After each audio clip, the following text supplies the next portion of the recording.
Hello everyone, I'm Micah. Welcome to Micahsoft, and I'm about to let you guys know of my top 5 games of 2017. But I'm going to go a little bit more improv with this one, and we'll see how it works. The tiny preface I want to make for this video is that I did not play Persona 5, since I only have 5 games on this list. Obviously, not everyone's favorite games are going to be on here. Honorable mentions go to Ukulele, which I am in the minority of people who enjoyed that game somehow, and Sonic Mania, which I am in the majority of people who like that game somehow. Alright, at number 5 we have Nier Automata. This game is made by a really freaky dude. He wears a moon on his face, and I really like him. I don't know why. He's silly, he's great, and his game is great. So the first thing you'll notice about Nier Automata is that it looks like it's a game for weeaboos. And it is. I think it's definitely attracted its weeaboo fan base.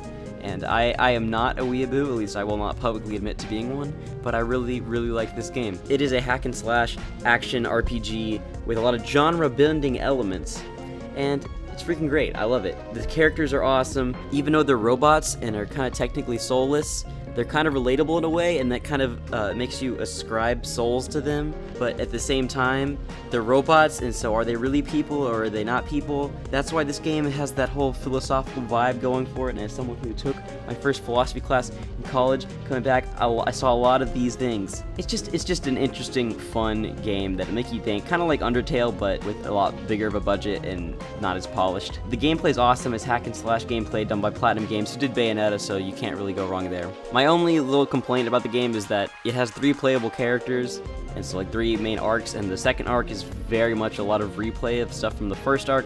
But it's very good for the story. It enhances the game a lot. It was kind of a drag going into it. It was like, oh, I have to replay this stuff. But once I beat it and I got through the whole game and realized what it actually meant to the story, it's worth it. The game's worth it. Go get it. Go get all the 5 main primary endings. Nier Automata gets my award of being Dark Souls, but for philosophy nerds. Oh, and weebs. And for weebs. Alright, so at number 4 we've got Super Mario Odyssey! Woohoo! Sorry for doing that. Super Mario Odyssey is awesome. Obviously, they return back to the Super Mario 64 in Sunshine formula, and it's good. It's like you remember it. The controls are tight. All the worlds are really cool, and there's a lot to do and explore. But honestly, it becomes one of my problems with the game, is that even though this platform game is awesome, inventive, and fun, and just creative, and a great, awesome time, this is like a really stupid complaint to say, but I just think there's so much in the game. There's way too many moons that they don't really feel special to get. There's literally ones that are just like, oh, look, here's a rock. We put a moon on top of it. Go get it. It doesn't take anything away from the game. It just feels a little bit like, oh, here you go. You did it. You did nothing. We're just giving you collectibles to feed into your idea that you're enjoying the game. And I do enjoy the game. I thought it was great. There's just unnecessary fluff. My first run through the game was I really rushed through it, and I was like, yeah, this is good. I didn't adore it as much as I thought I was going to, and honestly, I think making a Super Mario game that surpasses Galaxy, in my opinion, is going to be literally impossible. Even though this game might be better than Galaxy, I just have these amazing childhood memories of Galaxy that just can't be toppled. I'm not at the age where they could ever be toppled again, and Odyssey just has to deal with that. Even though it's an amazing game, it can't be my favorite Super Mario game. It just can't. I think it's great, and I think it's an essential game to own if you have a Switch. Number 3 is Hollow Knight. Hollow Knight did not have the hype following it that it deserved. The world is beautiful, and this is kind of a weird thing to stand out to me, but I played with just regular earbuds, but the sound design of just sound effects and the atmosphere are so good. So the thing about Hollow Knight is it's like a Metroidvania, but you're this bug in this mysterious world. You really have no idea what's going around. You got this little nail that's your sword. And I've never been a fan of Metroidvanias. They're just not necessarily the game I play. The closest thing to a Metroidvania I've ever really gotten into is Kirby and the Amazing Mirror, which is not a Metroidvania at all. It's just on the Game Boy, like Metroid is, and it's got a branching world. But this is one of those games that's super easy to pick up and play, but it's challenging. The bosses, at the beginning, they're pretty easy, but they get really difficult, and they get, hard to beat. The real final boss is pretty much the only reason I beat it was because I equipped the right charms and stuff. I'll go into that. Charms are basically things that you can buy and earn, and they customize the way you play. They give you more life, more power-ups, all kinds of really neat. They're just like perks. They're like perks you can wear, and they're awesome. It's like Dark Souls in the sense that, oh god, I just did the thing. I just compared this game to Dark Souls. Oh no. you die, and so you lose all your money with you, and you have to go back and find your corpse without dying again to get your money back. And it's one of those things that it makes death like seem like a punishment, but as long as you're good enough to get back there, it's like a redeemable one, so it doesn't ruin the pacing or anything. It's just enough of a punishment to make the game fun, but not make you waste a bunch of time, not make you be like, oh, I have to do all of this over again. And number 2 goes to Cuphead. I think out of all the games on this list, this is definitely the most polished, the most perfect game. Did get the support that it deserves, luckily. Obviously, I think everyone's talked about this by now, but it's all drawn by hand, and everything looks awesome, like it came straight out of a 30s cartoon. But honestly, I feel like this game does not get enough credit for the gameplay. Cuphead is one of those few games that actually makes me feel like I'm getting better at the game when I play it. Well, the first level was honestly pretty difficult the first time, but now when I go back, it's the easiest thing in the world, because you just get so trained on how to fight these bosses. It's one of those things that requires you to die. Like, you have to die to all these bosses to learn how they are. But because of that, it makes you a better player. Later in the game, like, things just come more naturally to you. And that's like one of the things I really enjoy about Cuphead, because there's so many games out there that you really only get better because you're getting XP and better equipment and better upgrades, and so it just makes you feel like you're more powerful. But Cuphead is one of those few games where you actually get better at the game. If someone was like, hey Micah, want to help me with Cuphead? You know, I could go play co-op with them, and just instantly we would probably get through it a lot quicker, even if I hadn't played it in a year or something. And one of the things I really do not like about the reception of this game is that people complained that it was too hard, which is honestly the stupidest thing I've ever heard. Of course it's hard, okay? Like, that, it's a boss rush game. If you think you can just take a game with like 18 bosses and that take 2 minutes to beat each and not make it hard, make it so you can beat every boss in your first try, you're looking at a 36-minute game, okay? Well, I'll look on my Steam right now. I played Cuphead for 14 hours, and part of that was because for some reason my save got deleted. I don't know how. It just randomly got deleted, and that sucked.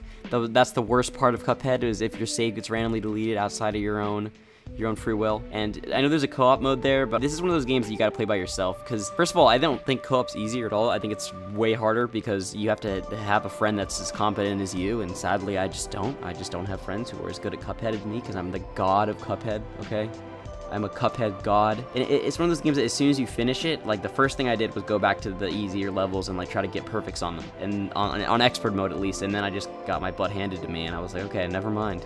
It's too much for me. But I still want to update it all on expert mode, and it definitely is one of the most polished, best games I've played in a long time. So the number 1 game on this list, you already all know what it is. There's like no way you don't know what it is, okay? And I just want to be flat out and honest with you. Even though this is my number 1, I don't like this game. I complain about this game all the time. I have a very big love-hate relationship with this game, but I can't deny its greatness. I can't deny how much I loved playing it, even though I'll complain about it for as long as the day is long. Obviously, Legend of Zelda Breath of the Wild, okay? I'm a giant Zelda fan, everyone knows that. If you've watched my channel for a decent amount of time, you know that Zelda is my favorite series ever, okay? Even though it's number 1 on this list, the problem with Breath of the Wild is it says, let's take your favorite video game series and just destroy it, and then make a new video game series on top of that. That might be better, but you know, it's still not what you loved. And that's my only problem with Breath of the Wild. Okay, that's really dumbing it down. I have a lot of problems with Breath of the Wild. I know that I sound like a really pretentious and irritating here, but I'm just gonna go with this at the beginning. I'm only gonna talk about negatives of Breath of the Wild. Breath of the Wild's dungeons suck. They're garbage. I hate them. Breath of the Wild's story sucks. They're garbage. I hate them. Breath of the Wild's music is not up to par with the rest of the series. I mean, let's be honest with that, okay? It's ambient, it's cool, it's chill. I want to chill to it.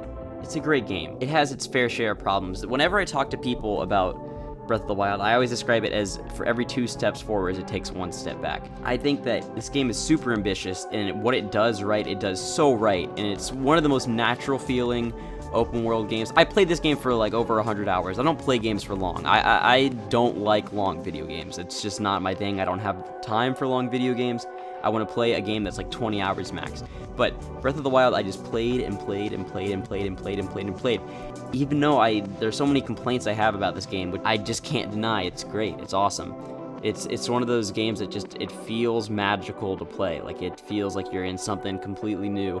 The only other open world game I super got into was Skyrim, and I probably got into Skyrim a lot more than I did in Breath of the Wild. There's just something about exploring in Breath of the Wild that just feels so natural. And so when I have these problems with like the lackluster dungeons and story and stuff, the game, like, it makes up for in its atmosphere. Even though the dungeons are garbage, there are all these little tiny shrines in the game. They're really, really fun. Like, I feel like playing like Portal. Like, I go into a little tiny Portal level where these puzzles are really well thought out around this awesome physics engine, which they put years of development into, and it worked out awesome. I think the puzzles are great. I think the way you go about solving puzzles is great. I think for the evolution that Zelda needed to take, like, yes, this is what they were supposed to do. This, honestly, even though I have so many complaints about it, this is the Zelda game I always wanted. I think they just lost a bit too much of what it is to be Zelda, and that's why I am super, super looking forward to whatever they put out after this, because I hope that they can go back to what made Zelda so special in the first place. Take like some of the specialness of this just awesome, great level design from Ocarina of Time, Majora's Mask,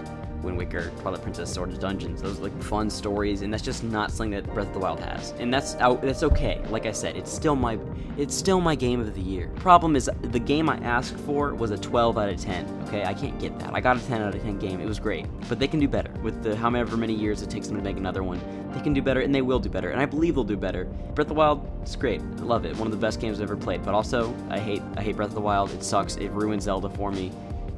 Don't buy this game. Boycott Zelda. Boycott Nintendo. The Switch. The Switch is garbage. Buy the Wii U version.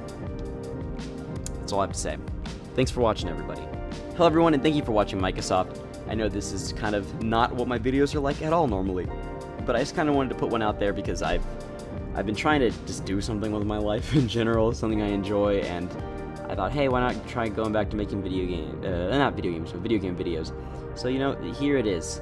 It's obviously not my most polished video ever, it's not supposed to be, but I want to make something quick, digestible, something just fun to watch and kind of unfiltered. So I hope you guys enjoyed the video. If you are willing to, please go and support my friend Hatalk at Game Sharks. I will link his channel there. He works very hard on what he does. He's awesome. Just he needs more support. Go watch Game Sharks. Tell him I sent you. Tell him you love him.